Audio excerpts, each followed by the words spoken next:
I never thought the man hired to protect me would become the one I needed protection from, my own heart. The Baccarat champagne flute shattered against the Carrara marble floor of the penthouse, its crystal fragments catching the city lights streaming through floor-to-ceiling windows that showcased all of Manhattan like a glittering jewel box. Savannah Blake stood frozen in her La Perla silk nightgown, her emerald eyes wide with terror as she stared at the broken glass door leading to her private terrace, the one that should have been impossible to breach 30 floors above the city. Someone had been inside her sanctuary. Someone had violated her untouchable world, had walked through her bedroom while she slept, had touched her things with hands that didn't belong there. The security alarm should have sounded, the motion sensors should have triggered, the panic room should have been her first instinct. Instead, she stood paralyzed, her perfectly manicured hand pressed against her throat, feeling her pulse race like a trapped bird's wings. "Miss Blake, step away from the windows, now." The voice behind her was deep, authoritative, and carried the kind of command that made even Manhattan's elite take notice. She spun around, her silk nightgown swirling around her legs, to find a man she'd never seen before standing in her living room like he owned every inch of the imported Italian marble and custom French furniture. "Miss Blake, step away from the windows, now." The voice behind her was deep, authoritative, and carried the kind of command that made even Manhattan's elite take notice. She spun around, her silk nightgown swirling around her legs, to find a man she'd never seen before standing in her living room like he owned every inch of the imported Italian marble and custom French furniture.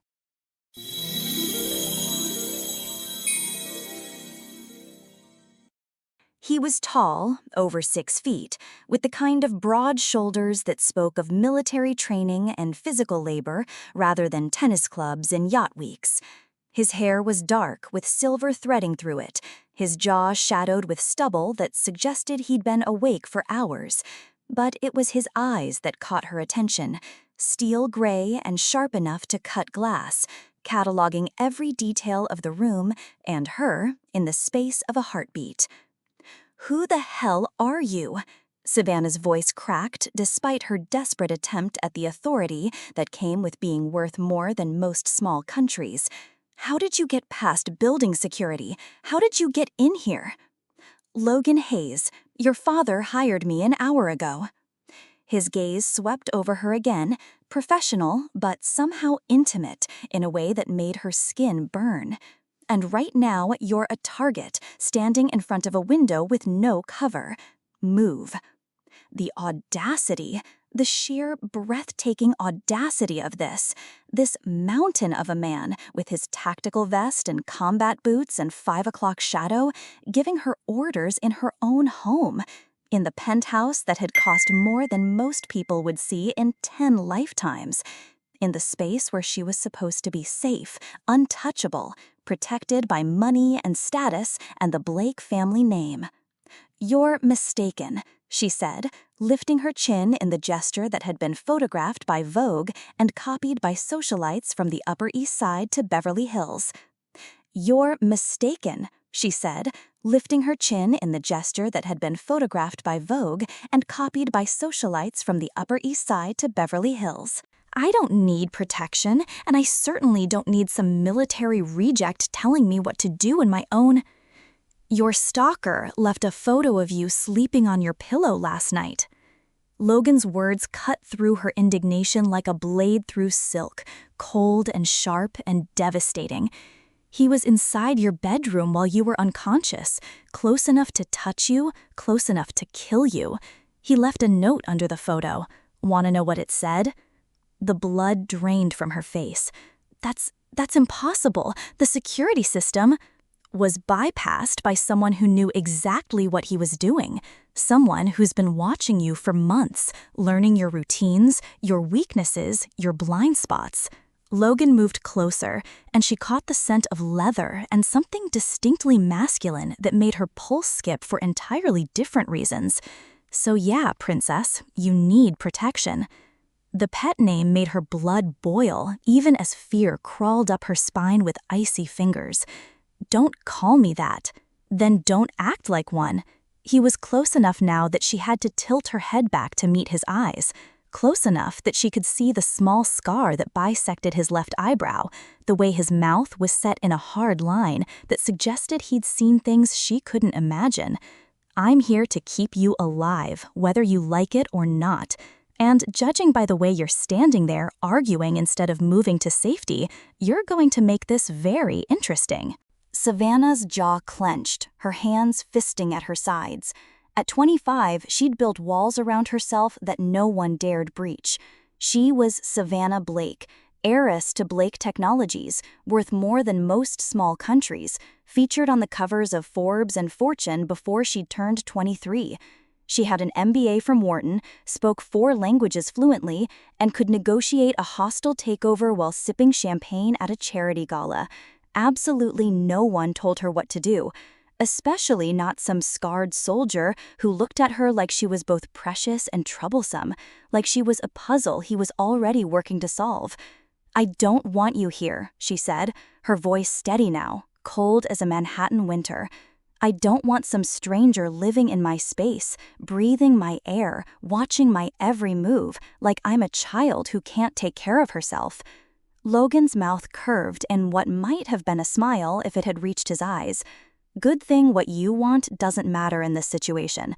I answer to your father, not you. And your father wants you alive more than he wants you happy." "My father," she said slowly, "has never cared about my happiness. Why should he start now?" "Because you're his only child. Because Blake Technology stock drops every time you're in the news for the wrong reasons. Because someone just threatened to kill his biggest asset." Logan's words were blunt, but not unkind. "Take your pick." The truth of it hit harder than she expected. Of course.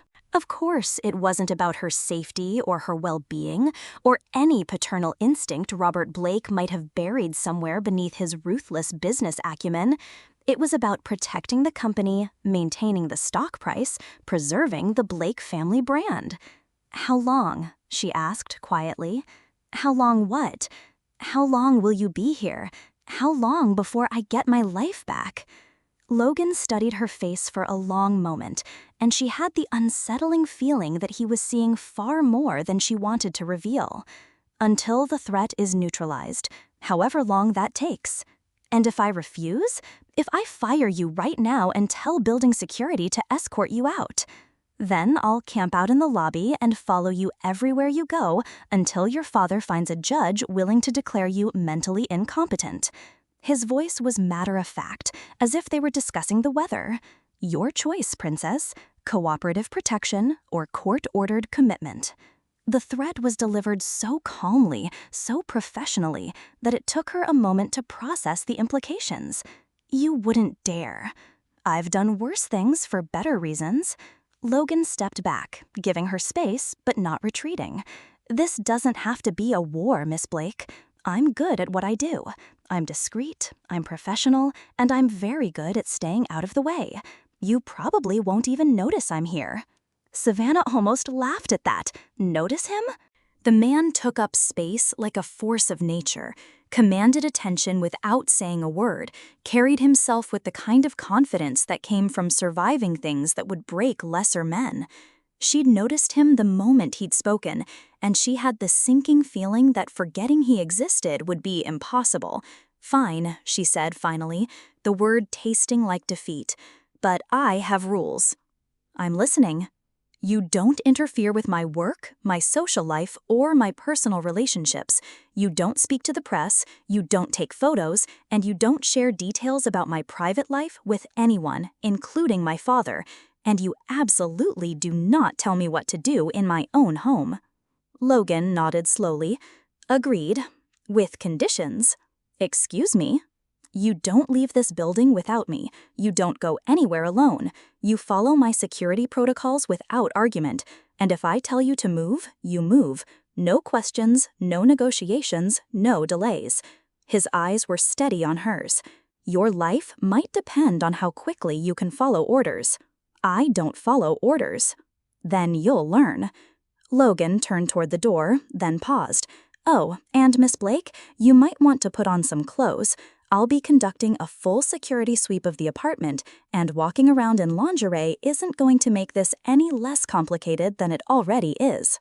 Heat flooded her cheeks as she realized she was still in nothing but silk and lace, that she'd been standing there arguing with a complete stranger while practically naked. Get out. Yes, ma'am. Logan's voice carried a hint of amusement that made her want to throw something at his retreating figure. I'll be in the kitchen making coffee. We have a lot to discuss. Savannah waited until she heard his footsteps fade before sinking onto her imported Italian sofa, her legs suddenly unsteady. In the space of 10 minutes, her entire world had shifted on its axis. A stranger was in her home, would be living in her space, watching her every move. A stranger who made her pulse race and her temper flare in equal measure. A stranger who was supposed to keep her alive, but might very well drive her insane in the process.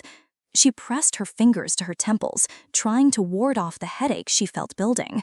Outside, Manhattan glittered like a promise, but for the first time in her life, the city felt less like a playground and more like a prison.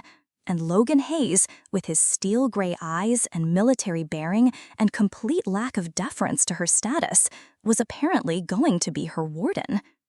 Within 24 hours, Logan Hayes had transformed Savannah's perfectly ordered world into a battlefield where every skirmish was fought with raised voices, slammed doors, and the kind of tension that made the staff whisper nervously as they went about their duties. He'd moved into the guest house on her Hamptons estate, a cottage that was larger than most Manhattan apartments and came with its own pool and tennis court. He had installed security cameras she couldn't disable, motion sensors that tracked her every movement, and somehow managed to be everywhere she didn't want him to be while remaining almost invisibly professional when she needed space. Miss Blake is in the garden, Maria, her longtime housekeeper, informed him as he strode through the mansion's marble foyer, his footsteps echoing in the cavernous space. The woman had worked for the Blake family for 15 years and had never seen anything like the dynamic between Savannah and her new bodyguard. She's been throwing things at the fountain for an hour. Logan found her hurling decorative stones with impressive accuracy, each one hitting the bronze Neptune statue with a satisfying clang that spoke of deep frustration and excellent aim. She'd changed from her morning's Armani suit into dark jeans that hugged her curves and a cashmere sweater in pale blue that made her eyes look like emeralds. Her honey blonde hair had escaped from its perfect chignon, and there were streaks of dirt on her hands from handling the garden stones. She looked almost human, real, like a woman instead of a magazine cover, and the transformation was more unsettling than Logan cared to admit.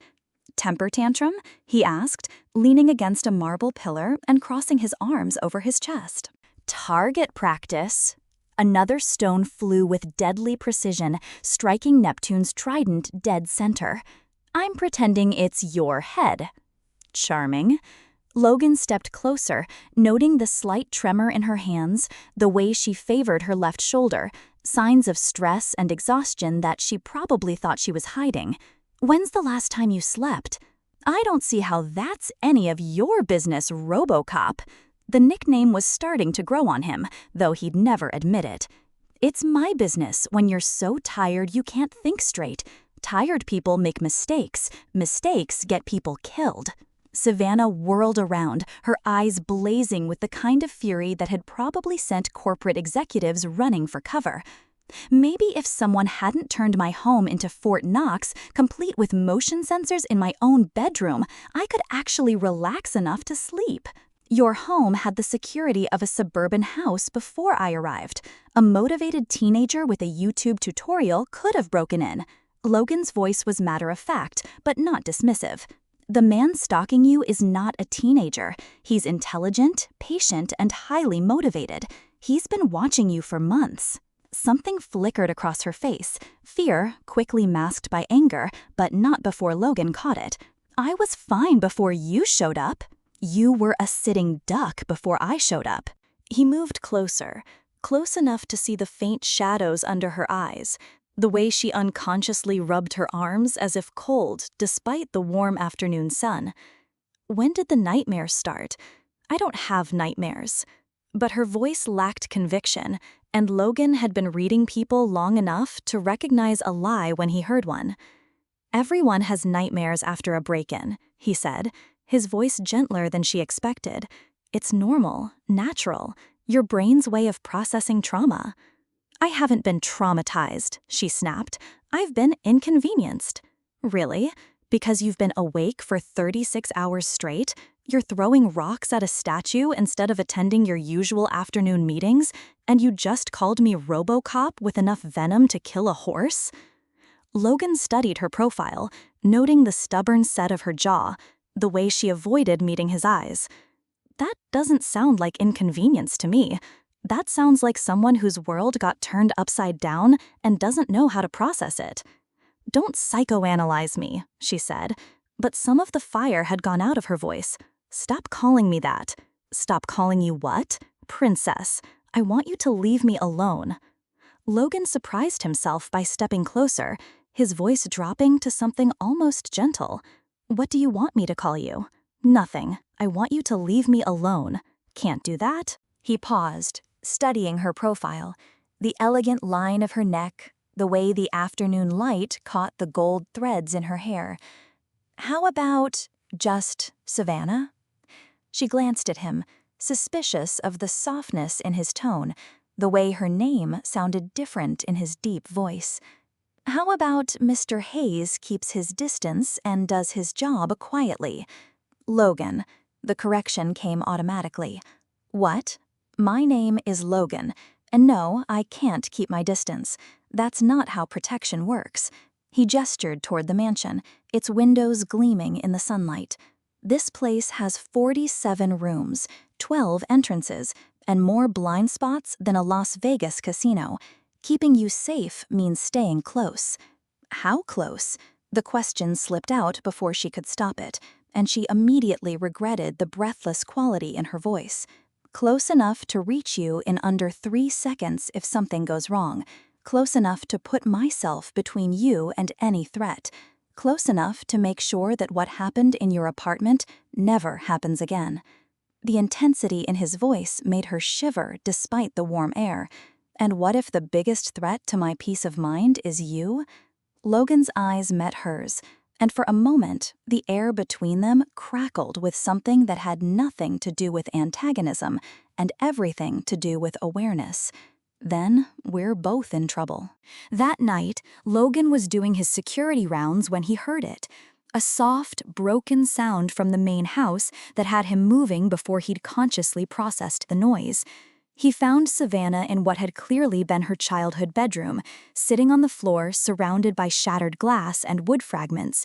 A music box lay in pieces, its tiny ballerina twisted and broken, its melody silenced forever. It was my mother's, she said without looking up, her voice hollow in a way that made Logan's chest tighten. The only thing I had left of her that my father didn't lock away in storage or donate to charity. Logan knelt beside her, careful not to startle her, noting the tears she was trying so hard not to shed. May I?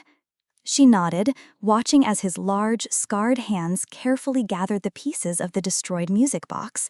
His fingers were surprisingly gentle as he examined the mechanism, turning over delicate gears and springs with the kind of care usually reserved for handling explosives. It's ruined, she whispered. Maybe not. He studied the broken ballerina, the cracked wooden base, the tiny mirror that had shattered into a dozen pieces. I might be able to fix it. You? She looked at him with something like wonder, this man who carried himself like a weapon but handled broken things with infinite patience. You fix music boxes? I fix a lot of things. Their eyes met, and for a moment, the walls between them crumbled like paper. My brother used to collect them. Antique music boxes, pocket watches, anything with delicate mechanisms. He taught me how to work with small parts, how to be patient with broken things. You have a brother? Logan's expression shuddered. Had. He died in Afghanistan 5 years ago. I'm sorry. The words were inadequate, but they were all she had. He would have liked this, Logan said, carefully placing the music box pieces in his palm. The challenge of putting something beautiful back together. Give me a few days? Savannah nodded, unable to speak past the sudden tightness in her throat. Here was this man who'd invaded her life, who represented everything she was fighting against: control, surveillance, the loss of her freedom, and he was offering to fix the one thing that mattered most to her, the one connection she had left to the mother who died too young, who'd loved her unconditionally, who'd never lived to see what her daughter became. Why? She asked softly. Because everyone deserves to have their broken things fixed, Logan said simply. Because some things are too beautiful to stay broken forever. Their eyes met again, and Savannah felt something shift in her chest, something dangerous and warm and utterly unwelcome. This wasn't supposed to happen. She wasn't supposed to see him as anything more than an unwanted intrusion, a necessary evil, a reminder of her father's controlling nature. Why? She asked softly. Because everyone deserves to have their broken things fixed, Logan said simply. Because some things are too beautiful to stay broken forever. Their eyes met again, and Savannah felt something shift in her chest, something dangerous and warm and utterly unwelcome. This wasn't supposed to happen. She wasn't supposed to see him as anything more than an unwanted intrusion, a necessary evil, a reminder of her father's controlling nature. She certainly wasn't supposed to find herself wondering what it would feel like to have those gentle hands touch her instead of broken music boxes. "Thank you," she whispered. Logan stood, the music box pieces cradled carefully in his hands. "Try to get some sleep, Savannah. Real sleep, not the kind where you're listening for footsteps that aren't there." "How did you know?" "Because I do the same thing." His admission was quiet, almost reluctant. Some sounds never leave you, no matter how safe you know you are. After he left, Savannah sat in her childhood bedroom for a long time, surrounded by the ghosts of happier times and the lingering presence of a man who was proving to be far more complicated than she'd expected. Outside, she could hear Logan moving through the house, checking locks and alarms, ensuring her safety with the kind of dedication that went far beyond professional obligation. And for the first time since he'd appeared in her life, she found herself grateful for his presence rather than resentful of it.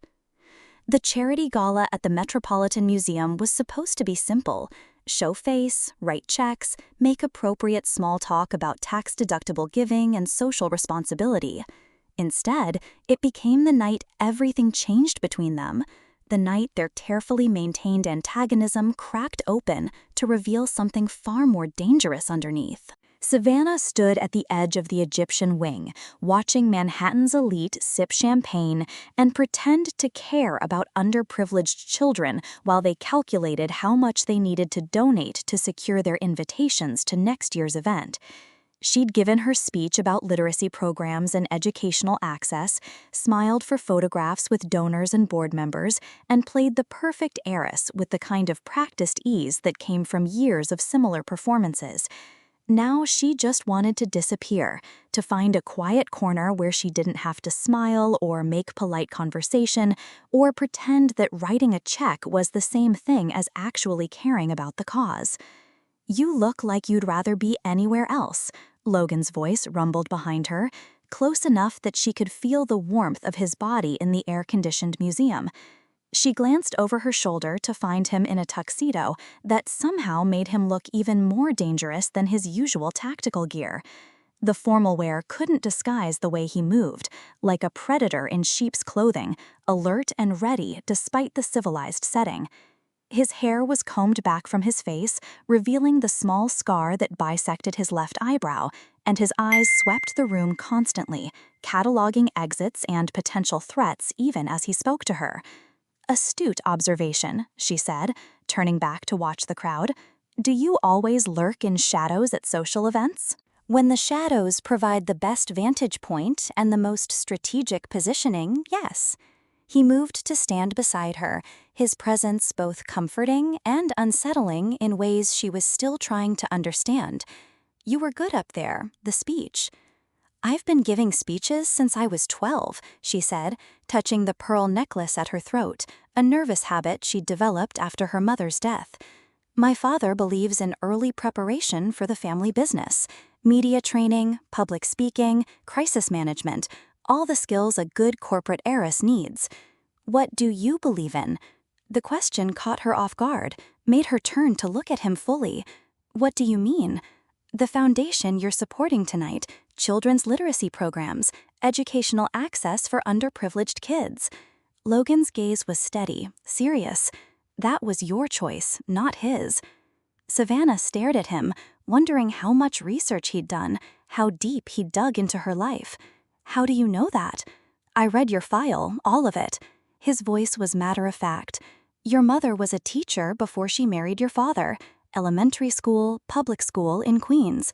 She used to read to you every night, different voices for different characters, made up stories about brave princesses who saved themselves." The memory hit like a physical blow, unexpected and devastating in its clarity. "She died when I was 10, Savannah said, her voice rougher than intended. "Cancer, ovarian cancer. They caught it too late because she was too busy taking care of everyone else to take care of herself." "And your father?" "Threw himself into work. 14-hour days, constant travel, board meetings and acquisitions and mergers. I threw myself into trying to be what he needed, the perfect daughter, the ideal heir, someone who could carry on the Blake legacy without causing him any additional grief." "And what did you need?" The question hit like a physical blow, so unexpected and gentle that it took her breath away. No one had ever asked her that. Not her father, not her friends, not the parade of therapists and tutors and social coordinators who'd shaped her adolescence. "I needed her to come back," she whispered, the words torn from somewhere deep inside her chest. "I needed someone to care if I was scared or sad or just lonely. I needed someone to read me stories and tell me that everything would be okay, even when it wouldn't be. You're not alone now, aren't I?" She turned to face him fully, her eyes bright with unshed tears. "You're paid to be here, Logan. When the threat is gone, so are you. Back to whatever life you had before, whatever mission comes next." "Savannah..." "Miss Blake," a voice interrupted them, the museum director, approaching with the kind of obsequious smile reserved for major donors. "Your car is ready whenever you'd like to leave." Logan's entire body went rigid, his hand moving instinctively toward the weapon concealed beneath his jacket. Something was wrong.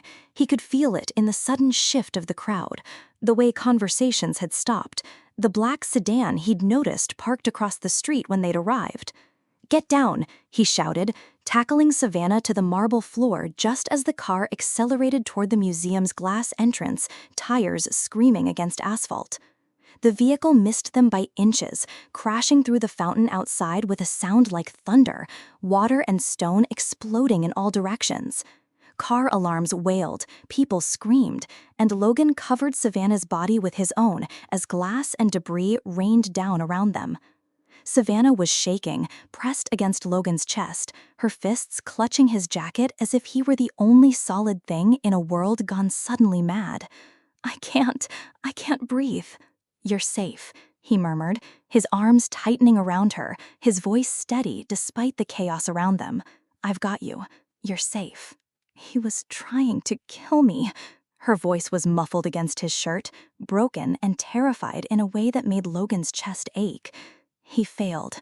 Logan's voice was steel wrapped in velvet, and he won't get another chance. The next hour was a blur of police sirens and flashing lights, FBI agents and crime scene technicians, questions and statements, and the kind of controlled chaos that followed attempted murder. Logan never left Savannah's side, his presence a steady anchor in the storm of official inquiries and media attention. Later, much later, he found her on the terrace of her penthouse, staring out at the city lights that seemed to mock her with their normalcy. She'd changed from her gala gown into jeans and a sweater, but she still looked fragile, shaken in a way that had nothing to do with her clothes, and everything to do with the realization that someone wanted her dead. couldn't sleep?" Logan asked, stepping out into the cool night air. "Every time I close my eyes, I see that car coming toward us," she said without turning around. "I keep thinking about what would have happened if you hadn't been there, if your reflexes had been just a second slower. But I was there, and they weren't slower. My father called." She wrapped her arms around herself as if cold, despite the mild evening. "He wants to increase security, more agents, armored cars, a full protection detail." "Good. He also wants to send me to Switzerland until this is over." She turned to face him, her eyes bright with anger and fear in equal measure. A secure facility, armed guards, limited communications, complete isolation, like a prison with better amenities. "You're not going. You don't get to decide that." "Yes, I do." Logan moved closer, his eyes intense, protective in a way that made her pulse skip. "I told you I'd keep you safe. I meant it." "Why?" Her voice was barely a whisper. "Why do you care? This is just a job to you." Logan reached out, almost touching her face before stopping himself, his hand hovering in the air between them. "Because someone should care.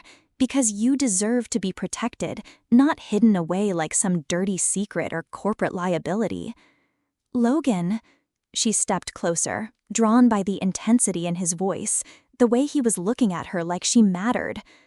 "Because when I look at you, I don't see the heiress or the princess or the trust fund brat your father seems to think you are."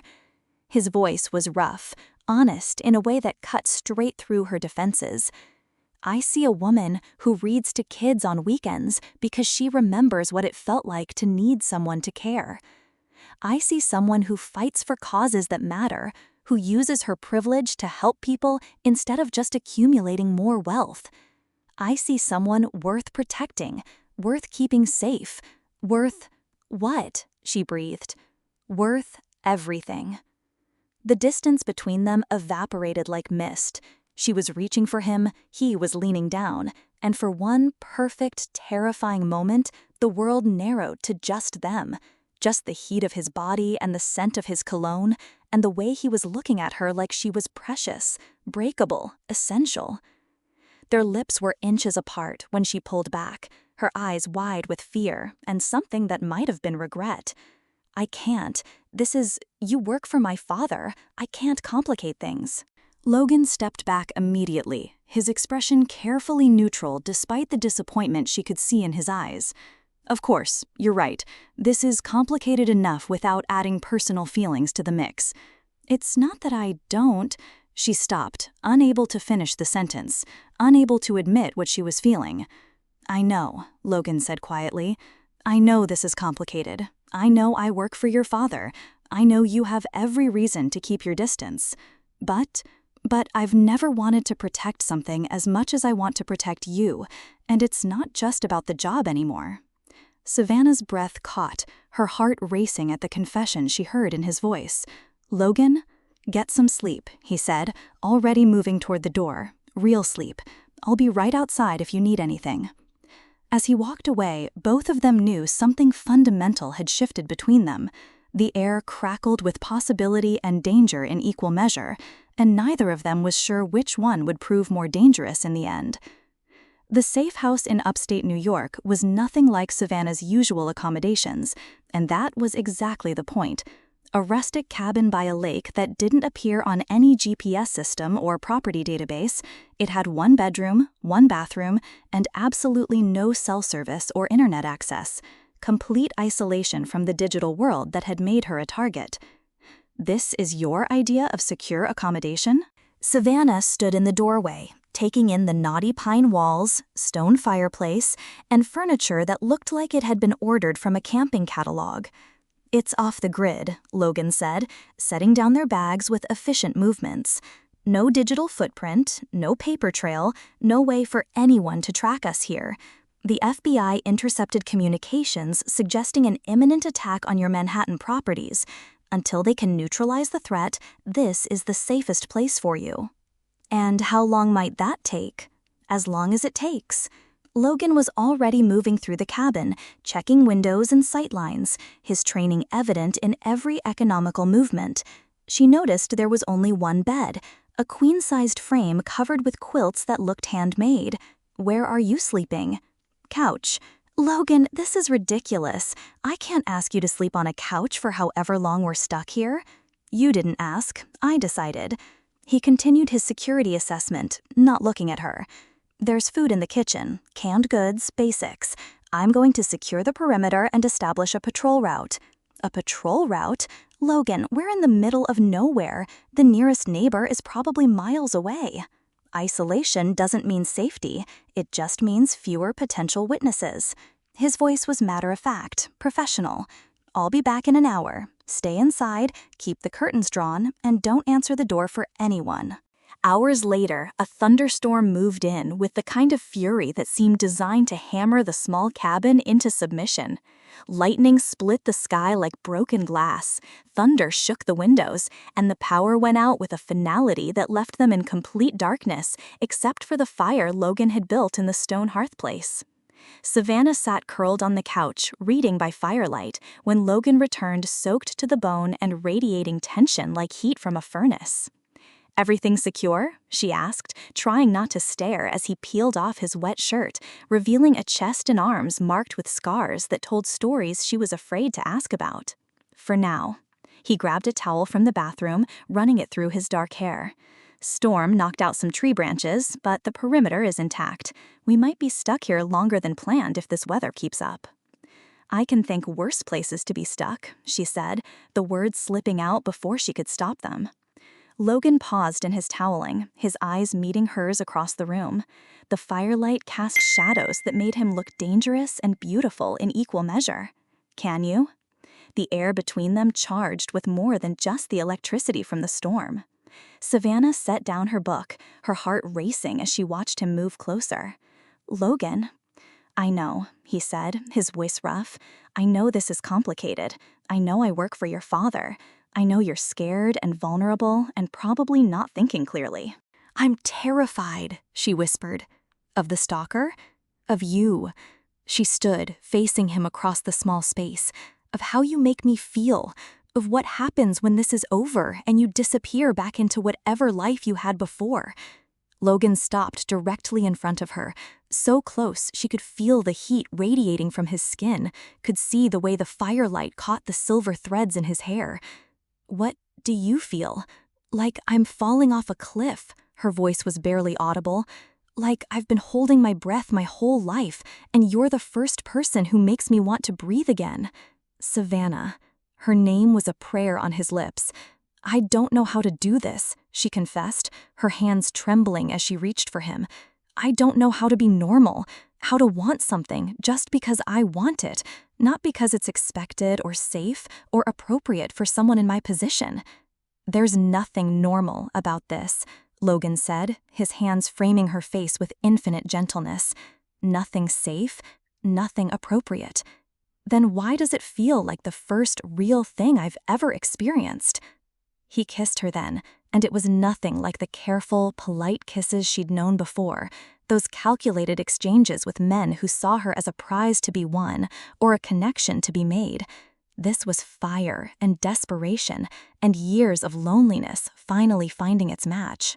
His lips were warm and demanding, his hands tangled in her hair, and she melted into him like she was coming home after a lifetime of wandering. "Are you sure?" he asked against her lips, his breathing ragged. "I've never been sure of anything in my life," she breathed, her hands fisting in his hair, pulling him closer. "But I'm sure of this. I'm sure of you." What followed was a revelation. Logan worshipped her body with a reverence that brought tears to her eyes, his touch gentle but possessive, his whispered words of praise healing wounds she hadn't even known existed. For the first time in her life, Savannah felt truly seen, truly wanted for who she was, rather than what she represented or what she could provide. He traced every curve, kissed every scar, including the small one on her knee from a childhood accident, the one on her shoulder from the car accident when she was 16. He made her feel beautiful, not because she was perfect, but because she was real, human, his. Later, as they lay tangled together by the dying fire, Logan traced patterns on her bare shoulder with fingers that shook slightly. This strong, controlled man undone by what had passed between them. "Tell me about her," he said softly. "Who? Your mother. What was she really like?" Savannah smiled, the memory warm and precious in the intimate darkness. "She was light. She made everything better just by being there. She used to say that love wasn't something you fell into, it was something you chose, every day, even when it was hard." Smart woman. "She would have liked you," Savannah murmured against his chest, tasting salt and warmth. "She always said actions mattered more than words, that you could tell everything about a person by how they treated people who couldn't do anything for them. What would she think about this, about us? She'd say I was finally living instead of just existing." Savannah lifted her head to look at him, firelight dancing in her eyes. "What about you? What would your family think?" Logan's expression darkened, the contentment fading from his features. "My family's gone. I'm sorry, I didn't know. My brother was killed in Afghanistan, Danny. He was 24, had a wife and a baby on the way." His voice was raw, broken. "My fault. I was supposed to watch his back. I was his team leader, responsible for bringing everyone home." "Logan, that's not—" "It is." He sat up abruptly, suddenly distant despite their physical closeness. "I let my emotions cloud my judgment. I made a tactical error because I was thinking about a girl back home instead of the mission.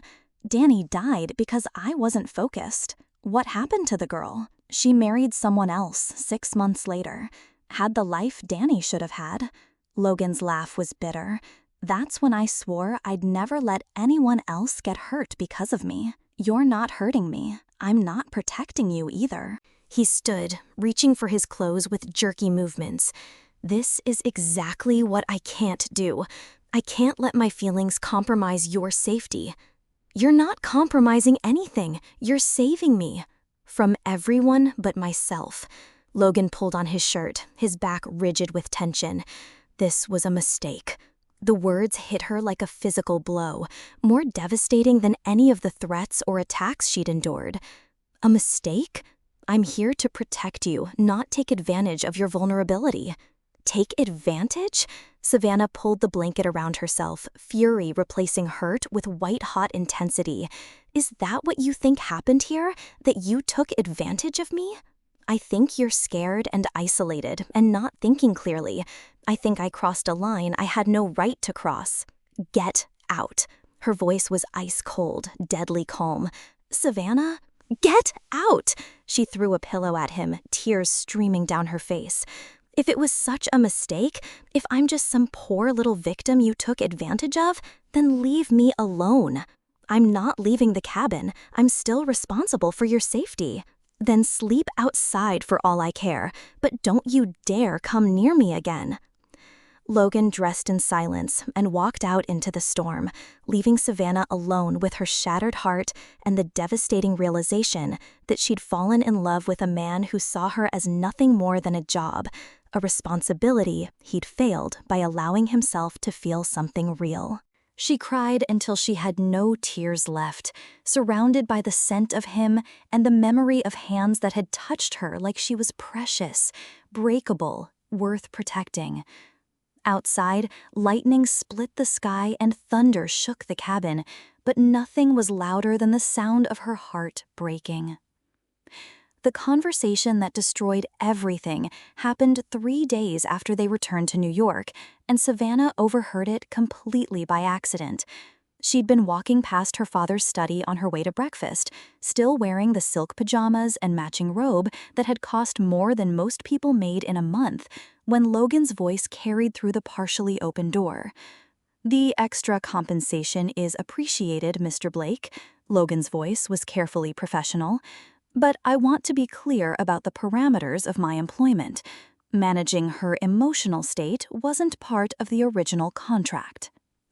Savannah froze, her hand on the marble banister, her heart suddenly pounding so hard she was sure they could hear it through the door. "Of course not," her father replied smoothly. his tone carrying the kind of cold satisfaction that meant he was getting exactly what he wanted. Consider it a bonus for exceptional service. Savannah has always been difficult, high maintenance. Her mother spoiled her, and I never had time to correct the damage after she died.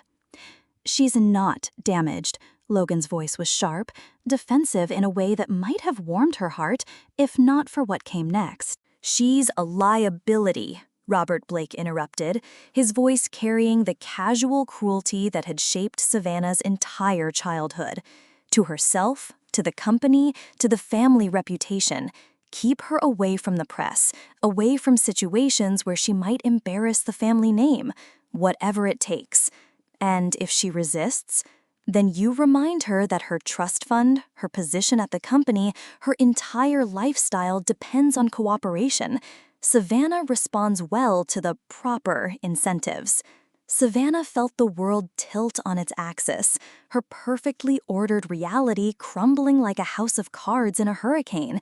The man she'd fallen in love with, the man she'd given her body and heart to, was being paid extra to manage her emotional state, to keep her in line like a problematic pet.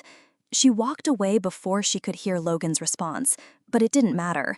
She'd heard enough to understand that everything between them had been a lie, a carefully orchestrated manipulation designed to keep the Blake family heiress compliant and controllable.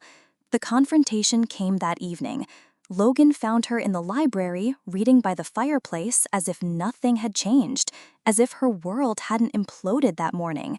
"We need to talk," he said, closing the door behind him with the kind of deliberate care that suggested he knew exactly what was coming. "Do we?"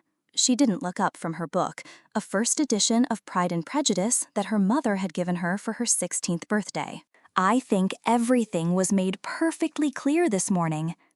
Logan froze in the doorway, his entire body going rigid. "You heard?" "I heard enough." She finally looked up, her expression serene and completely empty, the kind of blank perfection she'd perfected during years of media training and public appearances.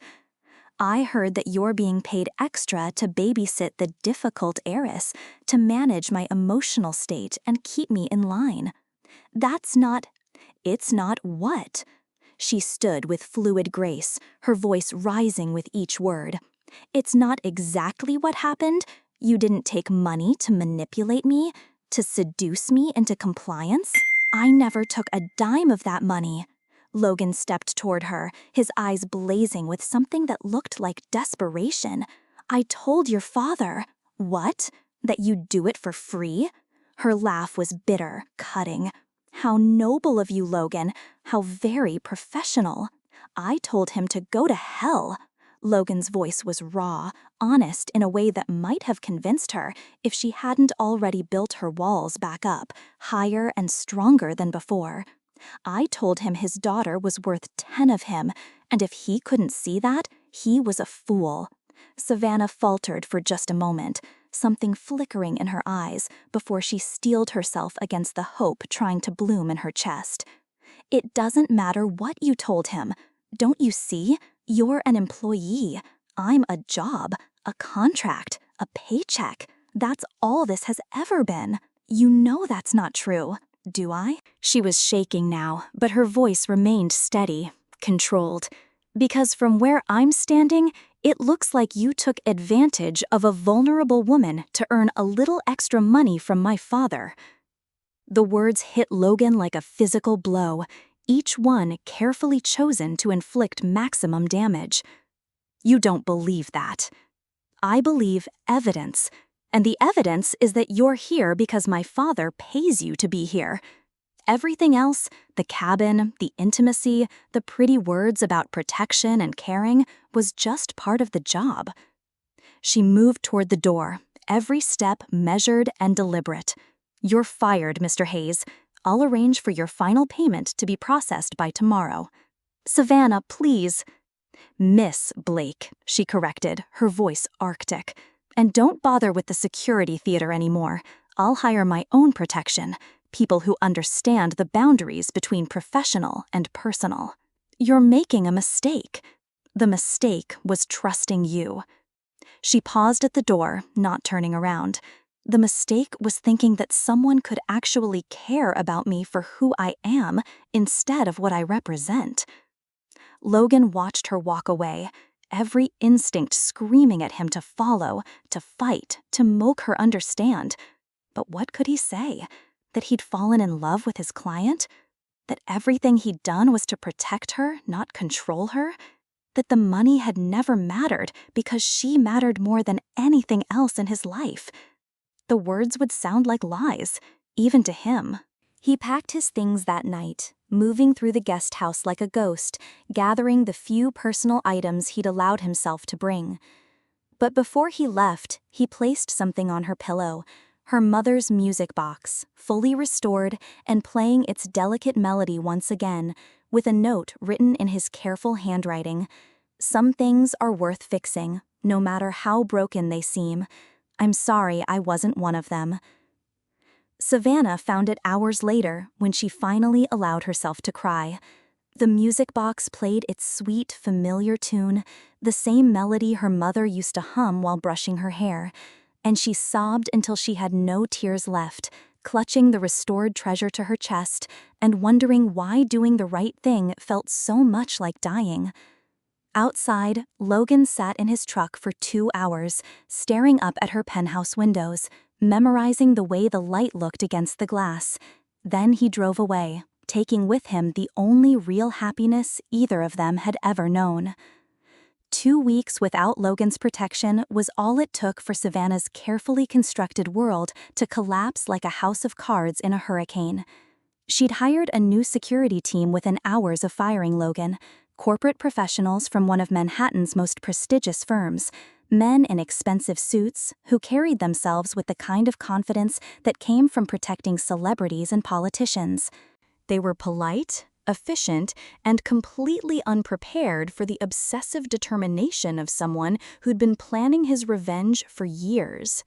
Marcus Webb had been watching, waiting, studying their patterns with the patience of a man who had nothing left to lose. He knew about the shift changes, the blind spots, the 17 minutes every Tuesday morning when Savannah left her Pilates class in Soho and walked to her car alone. The attack came on a Tuesday morning as routine as any other. One moment, Savannah was walking across the cobblestone street, her designer workout clothes and perfect ponytail marking her as just another wealthy woman maintaining her figure. The next moment, she was being dragged into a van by masked men who moved with military precision. When she woke up, she was in a warehouse somewhere in Queens, tied to a chair facing a wall covered with photographs. Pictures of her father, her mother, herself at various charity galas and board meetings, but also pictures of a young woman she didn't recognize. Someone with kind eyes and a nurse's uniform, someone who looked like she'd never hurt anyone in her life. "You're awake," the voice came from behind her, calm and conversational, as if they were meeting for coffee instead of a kidnapping. "Good, I was starting to worry I'd hit you too hard." Savannah turned as much as the restraints would allow to see a man in his 30s, average height and build, unremarkable except for the burning hatred in his eyes. He looked like someone who might work in an office or teach at a community college, completely ordinary until you saw the way he held himself, the careful control that spoke of careful planning and infinite patience. "Who are you?" Her voice came out stronger than she felt. "Marcus Webb, though I doubt that name means anything to you." He moved into her line of sight, holding up a photograph of the young woman. "This is my sister, Lisa. She was 22 when she died." "I don't understand." "Of course you don't. Rich little princesses never understand the consequences of their actions." Marcus's voice was eerily calm, conversational, which somehow made it more terrifying than if he'd been screaming. 5 years ago, your father's company released a software update that was supposed to improve hospital systems. Instead, it caused a cascade failure that killed 17 people across 3 states. Lisa was one of them. Savannah's blood ran cold as the memory surfaced. Headlines, lawsuits, congressional hearings. the Blake Technologies hospital management system that had failed catastrophically, causing ventilators to malfunction and medication dispensers to deliver incorrect doses. That was an accident, a tragic accident. An accident? Marcus laughed, but there was no humor in it. Your father knew the software wasn't ready. The beta testing showed critical flaws, but he released it anyway because he was afraid of missing earnings projections. My sister died because Robert Blake cared more about stock prices than human lives. Then why are you here? Why me and not him? Because taking his money didn't hurt him enough. The lawsuits, the settlements, the congressional testimony, just cost of doing business. Marcus knelt in front of her, his eyes wild with the kind of pain that had festered for years. But you're his only weakness, the only thing he actually loves more than money. You're wrong, Savannah whispered. He doesn't love me. I'm just another asset to him, another piece on his board. We'll see about that when he gets my ransom demand. Meanwhile, across the city, Logan was getting ready for a job interview. Head of security for a tech startup in Colorado, a chance to start over somewhere that didn't remind him of emerald eyes and silk pajamas and the sound of a music box playing in the dark. His phone rang just as he was adjusting his tie. Logan Hayes, this is Detective Sarah Chen, NYPD. I'm calling about Savannah Blake. Logan's blood turned to ice, his entire world narrowing to the detective's voice. What about her? She's been kidnapped. We found her car abandoned in Soho 2 hours ago. Signs of a struggle. I know you used to work for her. I'm on my way. Mr. Hayes, this is an active police investigation. We can't have civilians interfering. I'm on my way, Logan repeated, already reaching for his weapon and the tactical gear he'd hoped never to need again. The next 6 hours were a blur of police stations and FBI briefings, conference rooms filled with agents and analysts, and the kind of controlled chaos that accompanied a high-profile kidnapping. Logan provided everything he knew about Savannah's routines, her security measures, her weaknesses, but it wasn't enough. We're doing everything we can, Detective Chen assured him, spreading crime scene photos across the conference table. But the kidnapper hasn't made contact yet. We're working blind here. Logan studied the photos with the eye of someone who'd spent years hunting and being hunted, his trained mind catching details the police had missed. He's been watching her for weeks. Look at the timing. He knew exactly when she'd be alone, when the security detail would be at their most vulnerable. How do you know that? Because I know how to hunt people, Logan's voice was grim, and I know how to find them. He left the police station against their explicit orders and began his own investigation, calling in favors from military contacts, using skills he'd hoped never to need again. Street cameras, traffic patterns, abandoned properties in Queens, all the digital breadcrumbs that law enforcement was too slow to follow.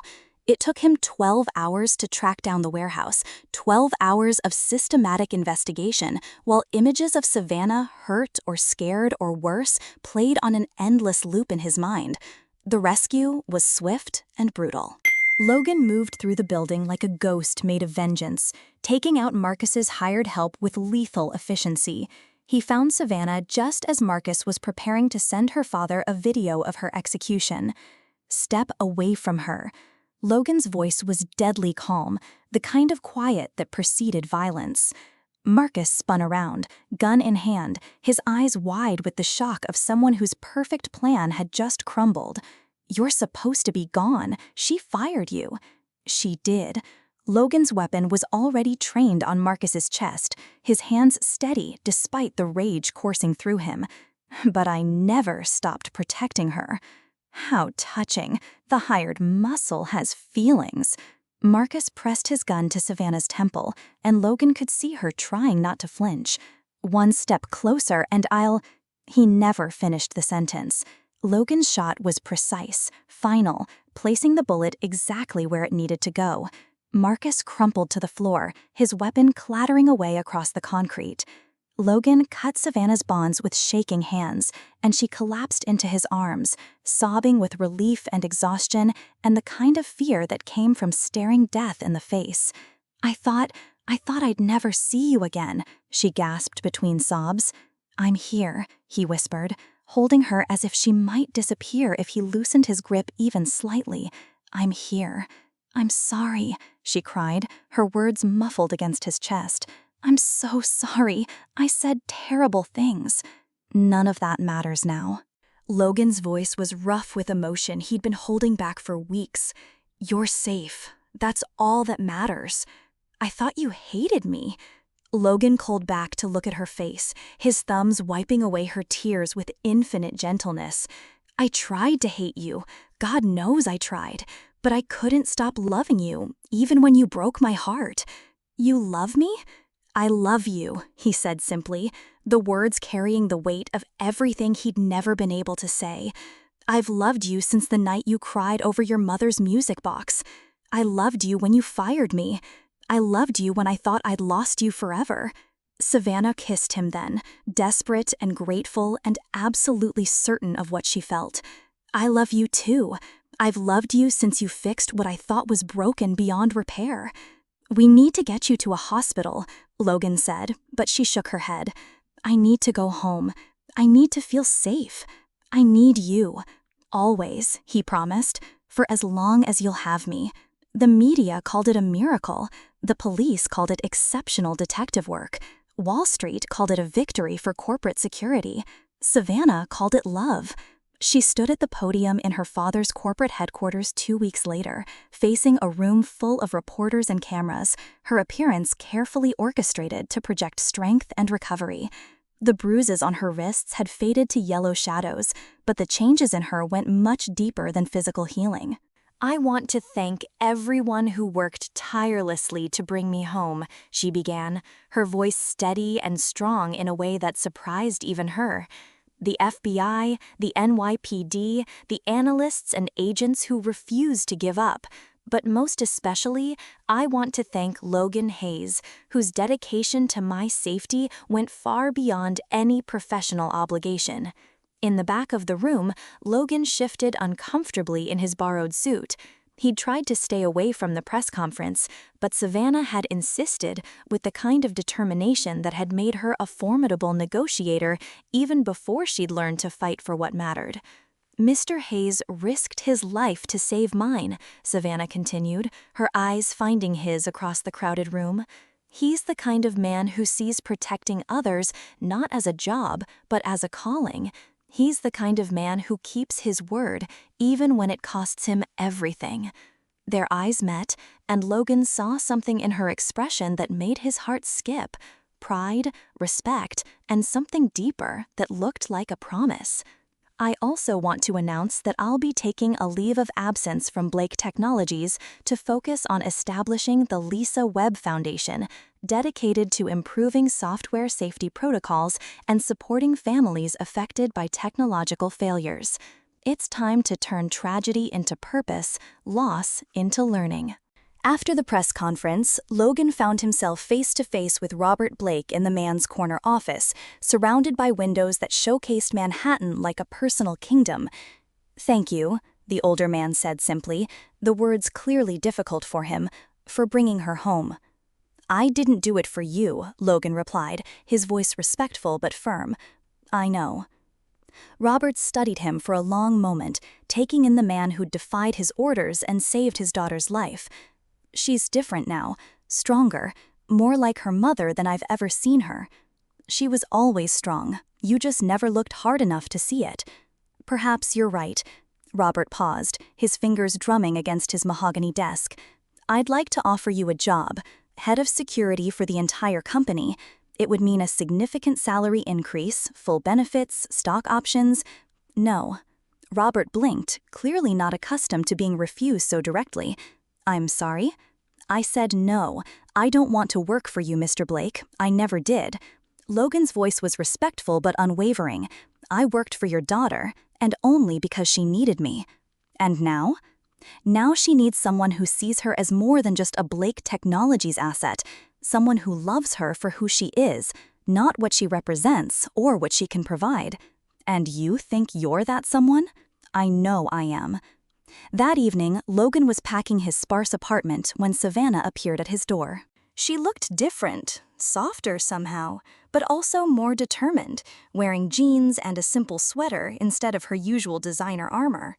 "Going somewhere?" she asked, taking in the boxes stacked against the walls. "Maybe. I got a job offer in Colorado, private security for a tech startup that's developing safety protocols for medical software." "Sounds perfect for you," she said, stepping into his apartment and looking around at the Spartan furnishings and military precision of his packing. "It is." He paused, watching her examine the photograph of his military unit that he'd been about to pack away. "Want to come with me?" Savannah picked up the photo, studying the young faces of men who'd served together, died together, carried each other through hell. "You know, I've lived in New York my entire life. Private schools, exclusive clubs, charity galas in the same ballrooms where my mother used to take me as a child. I've never been anywhere else. Colorado's beautiful. Wide open spaces, clean air, mountains that make you feel small in the best possible way. No paparazzi," she added with a small smile. "No board meetings, no charity obligations, no expectations except the ones you set for yourself. Just you and me and whatever we want to build together." Logan moved closer, his eyes searching her face. "Are you sure? Because once we do this, there's no going back. No more security guards, no more drivers, no more safety net. The only safety net I need is you."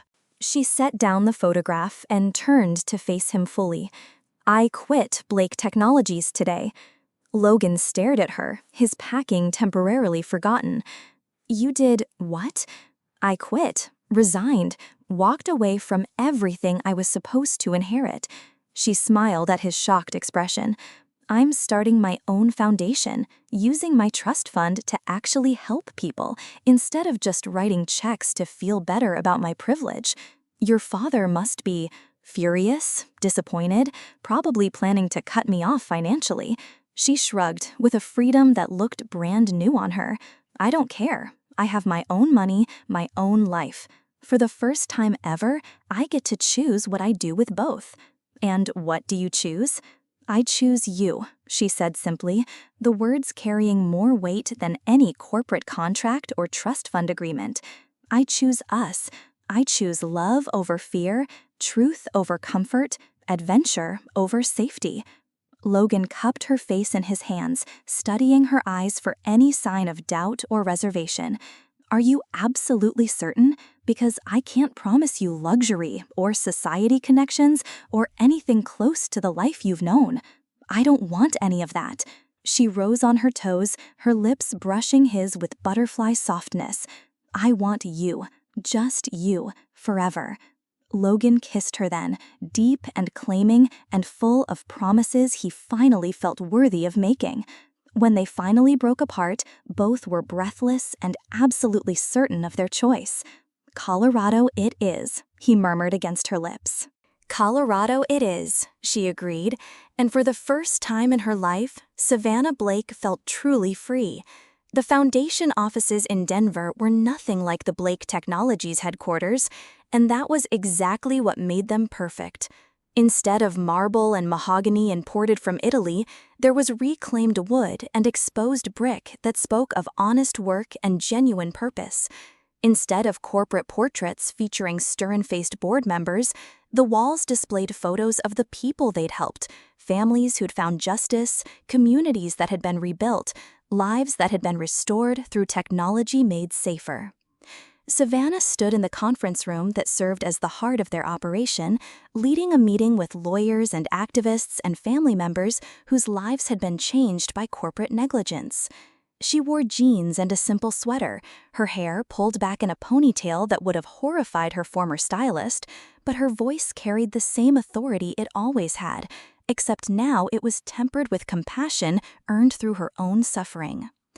"The Johnson family settlement goes to medical expenses first," she was saying, her attention focused on the documents spread across the recycled wood table.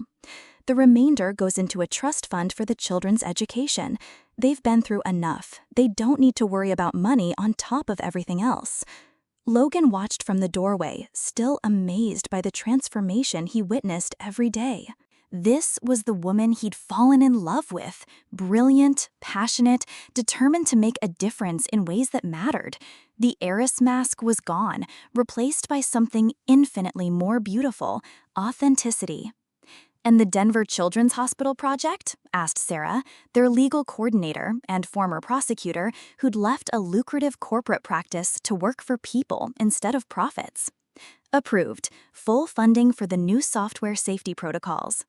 Savannah smiled, the expression reaching her eyes in ways it never had during her corporate princess days. Sometimes being an ex-Blake Technologies heiress has its advantages. The meeting wrapped up with the kind of warm efficiency that came from people who genuinely cared about their work, and Logan waited until they were alone to approach her. "Good meeting?" "Great meeting. We're going to help a lot of people." She melted into his arms with the ease of long practice, and he was struck anew by how perfectly she fit against him. "How was your day?" "Quiet. Installed a new security system for the tech company downtown, consulted on their employee safety protocols." Logan's work had evolved from personal protection to corporate consulting, helping companies build safer systems from the ground up. Very peaceful compared to the old days. "Do you miss it? The excitement, the danger, the adrenaline rush of protecting someone whose life depended on your skills?" Logan considered the question seriously, as he always did when she asked about his past. "I miss the sense of purpose, but I found something better."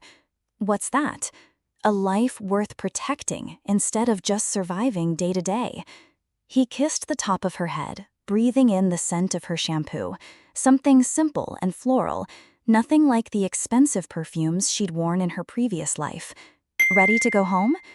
Home was a ranch-style house in the foothills with a view of the mountains that took their breath away every morning and evening. It was simple, comfortable, and completely theirs. No staff, no security systems, no walls between them and the world they'd chosen to build together. That evening, they sat on the porch watching the sunset paint the sky in shades of gold and rose, the kind of natural beauty that made Manhattan's glittering skyline seem artificial by comparison. Savannah was curled against Logan's side, her head on his shoulder, completely at peace in a way she'd never imagined possible. "I got a call from my father today," she said quietly, her voice carrying no tension despite the complicated relationship they were still navigating. Logan's arm tightened around her protectively. "And?" "He wants to have dinner next week when I'm in New York for the foundation board meeting. Says he's proud of what I'm doing with the Lisa Wed Foundation." She laughed softly, the sound holding wonder rather than bitterness. "I think he's finally starting to understand that I'm not coming back to his world. How do you feel about that?" "Free," she said without hesitation, the word carrying the weight of everything she'd given up and everything she'd gained. "For the first time in my life, completely free." They sat in comfortable silence, watching the stars emerge in the darkening sky like diamonds scattered across velvet. Then Logan shifted, reaching into his pocket with the kind of nervous energy she'd rarely seen from him. "There's something I've been wanting to give you," he said, his voice suddenly uncertain in a way that made her heart skip. Savannah sat up, curious and slightly concerned by his uncharacteristic nervousness. "What is it?" Logan pulled out a small velvet box, and her breath caught in her throat.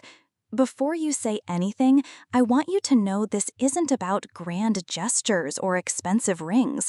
I bought this with my own money from my security consulting business. It's not a Blake Technologies acquisition or a merger of assets or anything that has to do with your old life. Logan, it's just a man who loves a woman, asking her to spend the rest of her life with him in whatever way makes her happy."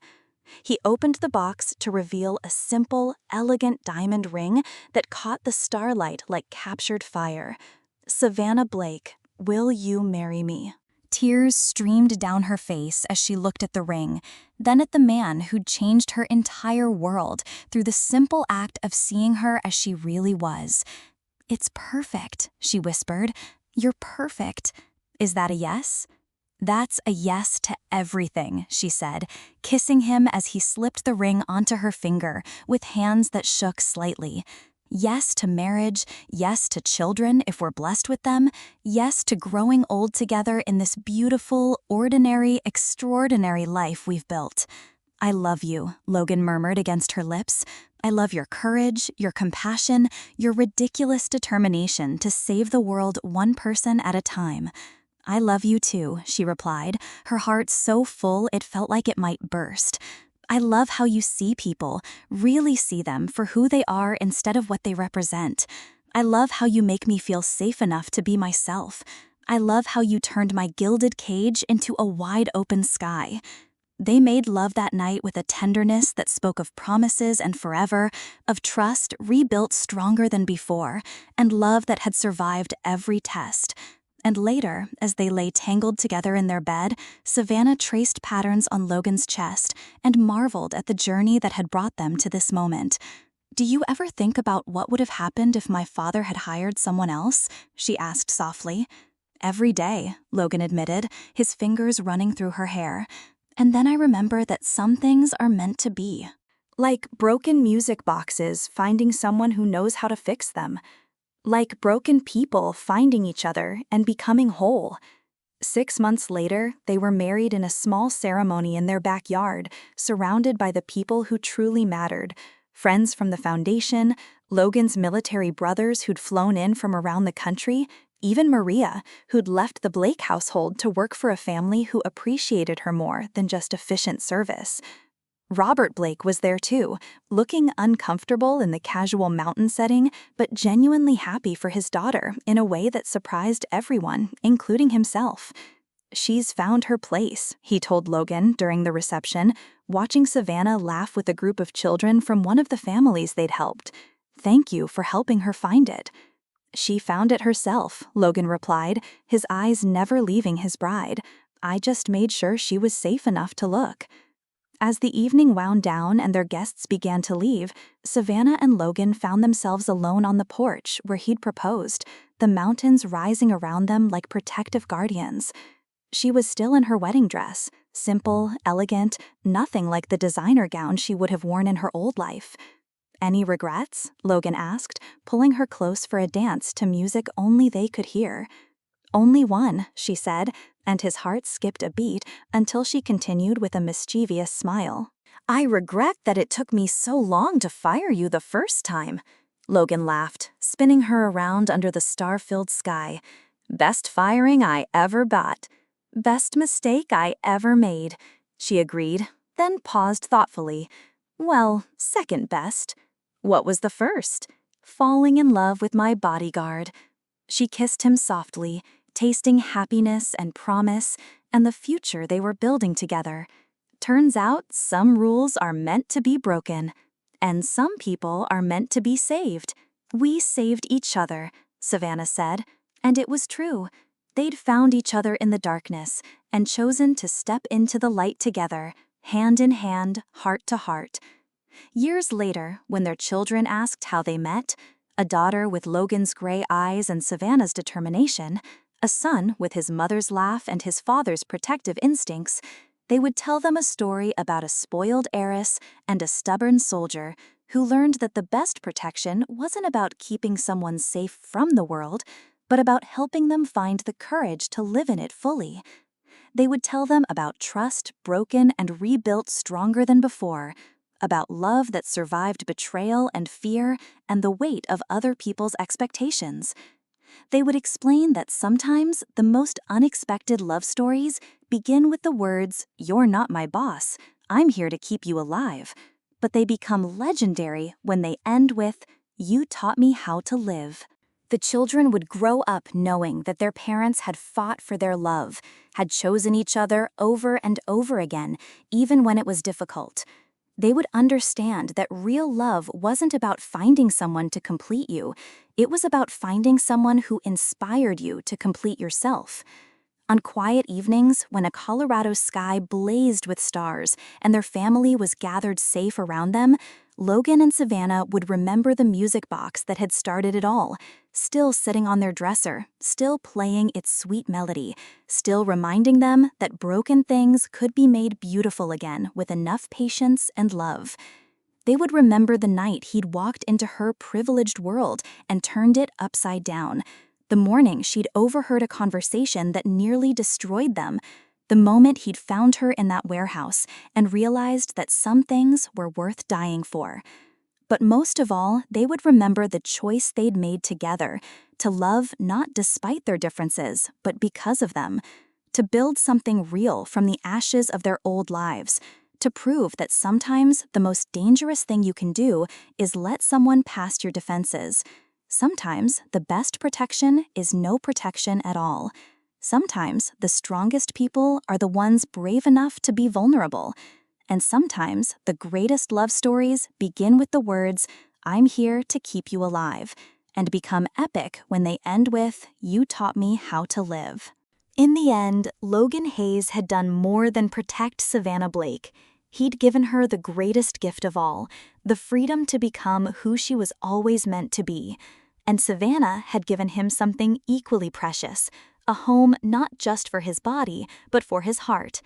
Together, they'd built something beautiful from the ruins of their separate loneliness, a love story that proved that the right person doesn't just accept your broken pieces, they help you use them to build something stronger. The foundation they'd created together would go on to help thousands of families, to change safety protocols across dozens of industries, to turn tragedy into triumph. But their greatest achievement was simpler than that.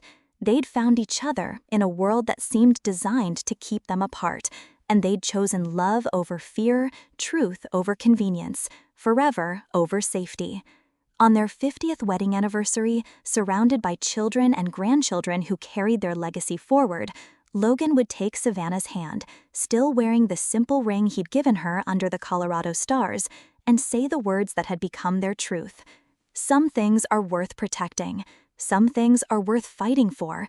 But the best things, the things that really matter, are worth everything. And Savannah would smile the way she always did when he reminded her of who they'd become, and she would whisper back the words that had saved them both. Love isn't about keeping someone safe from the world. It's about giving them the courage to live in it. The music box would still be playing its sweet melody, a reminder that broken things could be made beautiful again. Their love would still be growing stronger with each passing day, proof that the best protection of all was simply choosing each other, again and again, for all the years of their lives.